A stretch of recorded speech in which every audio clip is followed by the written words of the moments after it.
पर भजो। आपका मन करे कि राम भजना है मुझे, राम भजो। आपका मन करे कि कृष्ण भजना है तो कृष्ण भजो। पर एक बूंद पानी एक ही जगह पर गिरेगा तो खड्डा हो जाएगा, छेद हो जाएगा और वो पत्थर टूट जाएगा। उसी तरह यदि एक मंत्र का जाप संसार का मानव करना प्रारंभ कर दे तो ये पक्का है कि आपकी दुख, तकलीफ, कष्ट, रोग, बीमारी ये सब अपने आप कट जाए, अपने आप। फिर आपको दुख नहीं। इसलिए बारंबार कहेंगे, जब तक शेर घाटी में कथा चले तब तक श्री जम के बोलो, अरे साथ में बोलो, श्री शिवाय नमस्तुभ्यम। एक बार फिर से बोलिए, श्री शिवाय नमस्तुभ्यम, श्री शिवाय नमस्तुभ्यम। इस मंत्र को जपते रहना है जब तक शेर घाटी में कथा चले। आप बड़े प्रेम से जप।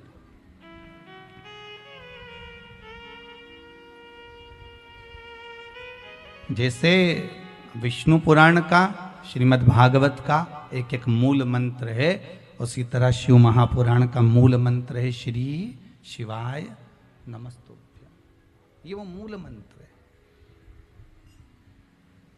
जिस मंत्र की प्रबलता से भगवान की अविरल भक्ति हमें प्राप्त हो सकती।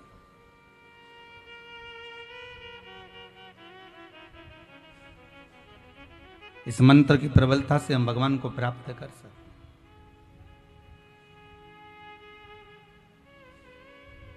हम भगवान की अविरल भक्ति को प्राप्त कर सकते हैं। आपको पहले भी कथा में कहा था, 3 वृक्ष, और उन 3 वृक्षों में आज जिस वृक्ष की पूजन आप लोगों ने करी है वो कौन सा वृक्ष है? आंवला नोमी का वृक्ष, आंवले का वृक्ष, आंवले का वृक्ष। कथा सुनी होगी आप लोगों ने आज आंवले वृक्ष की। पर आंवला नोमी पर एक चीज का स्मरण जरूर रखना कि आंवले के वृक्ष के नीचे भले जाओ, आंवले के वृक्ष की पूजन भले करो, पर शिव महापुराण की कथा कहती है कि आंवला नोमी का दिन हो चाहे कार्तिक महीने का पूरा मास हो, कार्तिक का महीना हो, पर आंवले के वृक्ष की पत्तियों को नहीं तोड़ना चाहिए।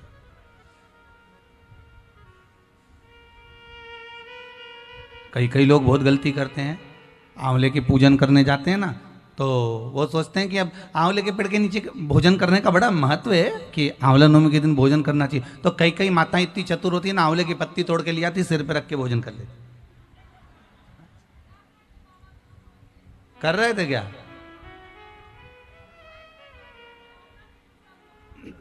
बस तो फिर अब कथा मतलब धीरे धीरे समझ में आ रही हो।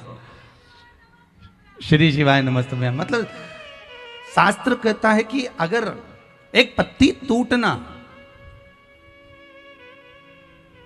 पहले लोग बड़ी गलतियां करते थे। आंवला के पूजन करने गए, आंवले के वृक्ष की पत्ती तोड़ ली, सिर पे रख ली, भोजन कर लिया। कितना दोष है महाराज। यहां तक शिव महापुराण की कथा कहती है, विष्णु पुराण, अग्नि पुराण, पद्म पुराण कहती है, गर्ग संहिता में यहां तक वर्णन करा गया है, स्कंद पुराण में भी कहा गया है कि आंवले के वृक्ष की जिस दिन पूजन करें, आंवला अगर ऊपर से नीचे गिर जाए, आपको प्राप्त हो जाए, तो भले उसका सेवन करो, भले उसको रख लो, पर आप आंवले नवमी के दिन आंवले को भी नहीं तोड़ना चाहिए। आंवला नवमी के दिन आंवले को भी नहीं तोड़ना चाहिए।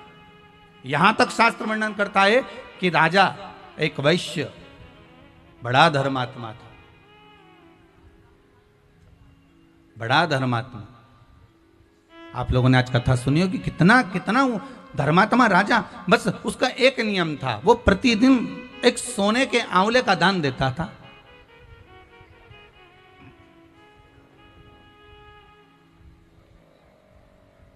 प्रतिदिन आंवले का दान करना, और वो भी सोने के आंवले का दान करना। उसके बहु बेटा को लगा, उसके बहु बेटा को प्राप्त हुआ कि अगर ये पिताजी इसी तरह से 1.25 मन सोना आंवला बनाकर लुटाते रहेंगे तो हमारे पास तो एक दिन ऐसा स्थिति आ जाएगी कि हमको भीख मांगना पड़ेगा, हमको भीख मांगना पड़ेगा। अच्छा, बहू बेटा को ये भान नहीं होता कि जिन माँ बाप ने जोड़ा है, अगर वो लुटा भी दें तो सत्ता तो उन्हीं की है ना, दौलत तो उन्हीं की है, पैसा तो उन्हीं का है। जितना जोड़ा वो माँ बाप ने जोड़ा, अगर वो लुटा भी दें तो ये उनकी मर्जी। पर बहुत कम माता पिता ऐसे होते हैं जो अपने ऊपर सही मायने में खर्च करते हो। बहुत ध्यान देना महाराज। जोड़ा जोड़ा जोड़ा जोड़ा, आखिरी में छोड़ा, इतना बड़ा फोटो टंगिया, फोटो नीचे तुम ऊपर, हो गया कल्याण। तो उससे ज्यादा और होगा क्या? क्या मतलब?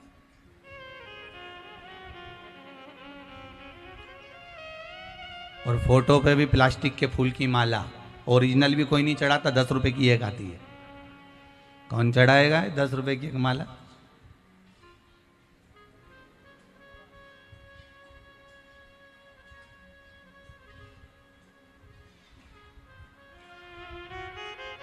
तीन 400 रुपये महीना का कौन खर्चा करेगा?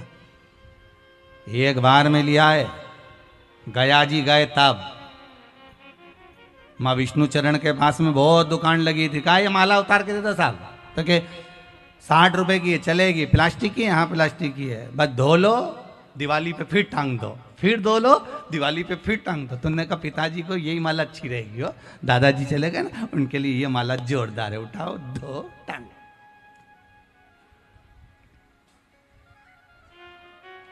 हंसोमती एक एक माला अपने को भी टंगने वाली है, आज नहीं तो कल टंगेगी, टंगेगी तो सभी।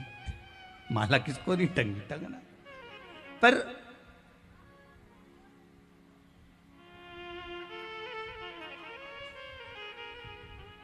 जाना तो है, पर भजन कर कर अगर जाओगे ना तो कोई माला टांगे चाहे ना टांगे, परमात्मा जरूर माला पहनाएगा ऊपर जाते से कि मेरा अपना आया है, मेरा भगत आया है, भजन करने वाला आया है, स्मरण करने वाला आया है, मंत्र जाप करने वाला आया है, मंत्र नाम स्मरण करने वाला आया, तो परमात्मा जरूर माला टांग देगा कि ये मेरा अपना आया है, ये मेरा स्वयं का आया,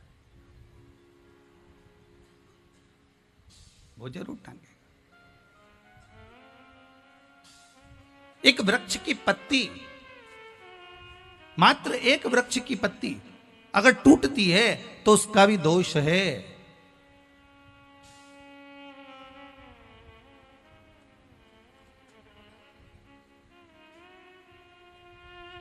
आज आंवला नवमी है, एक कथा का स्मरण करिएगा जरा।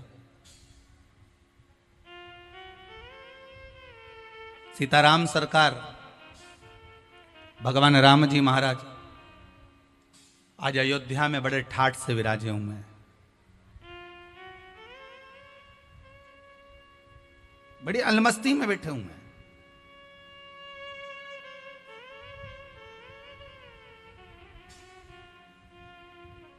मां कौशल्या, मां कैकेयी, मां सुमित्रा तीनों बैठी हैं।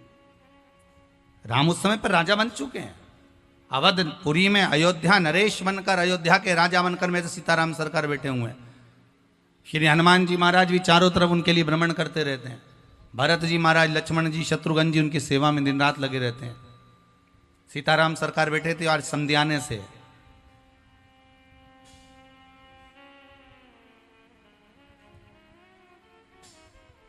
आज संध्याने से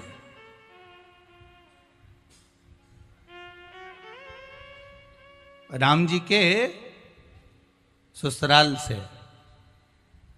आज ढेर सारा फल डलियाओं में भर भर कर आया।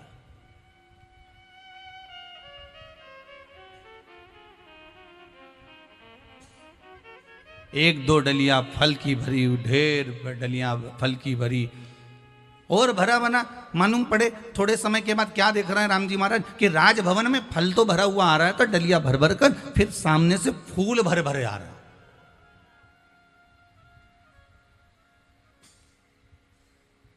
अब राम जी के जो समझाना था दशरथ जी का, वो सामने से फूल भर भर कर आ रहा है, डलिया पे डलिया, टोकनी पर टोकनी भरे भरे चले आ रहे। सारे राजभवन में फल की टोकनियां जम गई, सारे राजभवन में फूल की टोकनियां जम गई। थोड़ी देर बाद देखा कि राम जी ने क्या देखा कि सामने से टोकनियां भर कर, डलिया भर भर कर मालाएं आ रही हैं फूल की।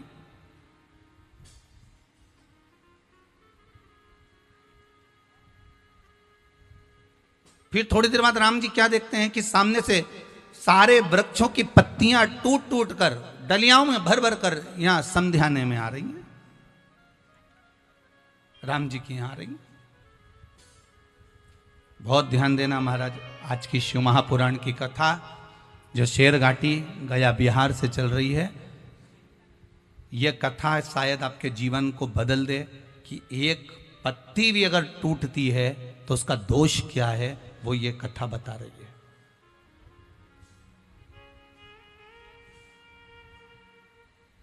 जिस दिन जिस वृक्ष की पूजन होती है उस दिन उस वृक्ष की पत्ती तोड़ने का दोष क्या है, ये राम जी की कथा कर रही है,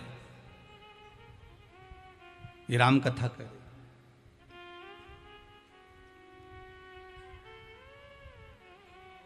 ढेर सारा फल, ढेर सारा फूल, ढेर सारी मालाएं, ढेर सारी पत्तियां महाराज राम जी के राजभवन में आ गई। सीताराम सरकार बैठे हुए थे सिंहासन पर। राम जी महाराज ने पूछा, ये क्या लेकर आए, ये क्या है जो आप लेकर आए? महाराज श्री जनक जी महाराज ने अपने समधी के घर समझाने में ढेर सारा ये फल फूल मिठाई सब भेजी है। बहुत दिनों से भेज रहे थे, पर आप वन में थे, अब राजा बनकर विराजमान हो गए हो, तो इसलिए पूरे राजघराने का सुख देने वाली ये सारी वस्तुएं आपके यहां भेजी गई है। ये सारा साज आपके यहां भेजा गया।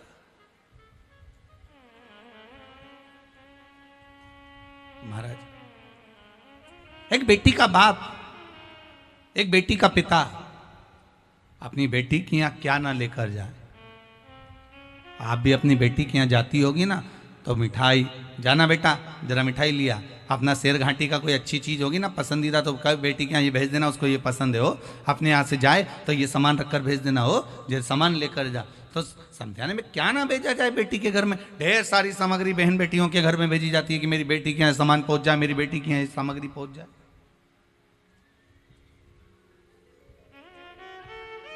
ले जाओ इसको।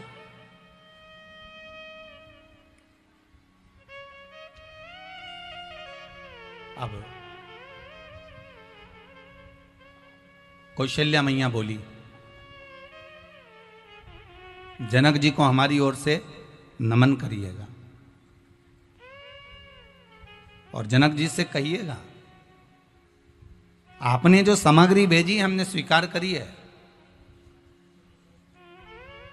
पर अगर पिता के घर से एक बेटी के घर में सामग्री भेजी जाती है तो वो बेटी को स्वीकार करना चाहिए पहले।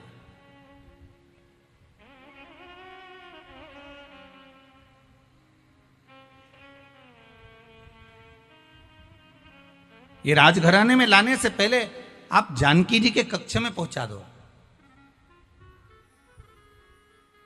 उर्मिला जी के यहां, मांडवी के यहां, शुद्धकीर्ति के यहां पहुंचा दिया। देखिएगा जरा कितनी विचित्र कथा है कि बहू के मायके से अगर कोई सामान आ रहा है तो सास कह रही हैं कि ये आप जिसके लिए आई है उसके यहाँ पहुंचा। और एक आज का जमाना ऐसा है कि लड़ी बहू के घर से क्या आया पहले हमको दिखाओ कि क्या लेके आई है, पहले हमको दिखाओ। और अगर बहू कोई सामान लाई और अपनी सास को नहीं दिखाई तो सास का मुंह भगोना हो गया, तपेला, बोले ही नहीं 8 दिन तो बात ही नहीं करे। क्या हुआ, क्या बताओ, अभी मायके से आई थी, ना जाना कितना सामान लेके आई, मेरे को तो एक रत्ती का नहीं दिखाया, मुझे तो जरा सा नहीं दिखाया, मुझे तो बताया तक नहीं कि क्या लेके आई। अरे तुम मत देखो ना, तुम्हारे पास में सामान की कमी है क्या, वस्तुओं की कमी है क्या, ढेर पड़ा।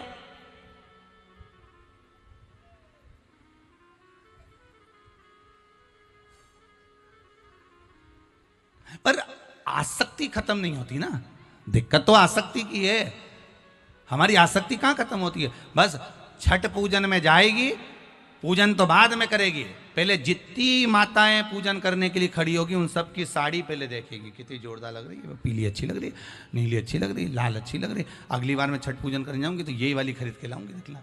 और फिर छठ पूजन में गई तो गई, प्रसाद देखे तो देखे, टलिया देखे तो देखे, सामान देखे तो देखे, पूजन की तैयारी करे, उधर सूर्य नारायण भगवान उदय होने वाले हैं, निकलने वाले हैं, फिर सूर्यनारायण भगवान अस्त होने वाले, वो सब देख रही है, वो अपनी जगह पर सबसे पहले वस्त्र आभूषण देखा गया है कि क्या क्या पहन के आई, क्या लेके आई, क्या दे के आई, और खुद के पूजन की डलिया नहीं देख रही, पहले पड़ोसन की देख रही, वो क्या क्या लाई है, वो क्या क्या सामान ले,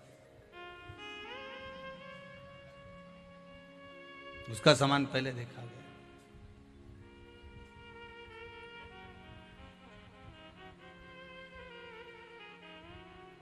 अच्छा, जैसे तुम दूसरे का वस्त्र देखो, दूसरे की सामग्री देखो, शिव महापुराण की कथा कहती है, उसी तरह दूसरे में गुण भी तो देखा करो थोड़ा बहुत, कि कितनी अच्छी है, भगवान का भजन कर रही है, सीताराम कर रही है, राम नाम कर रही है, शंकर जी का भजन कर रही है, स्मरण कर रही है। पर नहीं, हम दूसरे में गुण नहीं देखते, हम दूसरे में अवगुण देखते हैं। बताओ, कैसी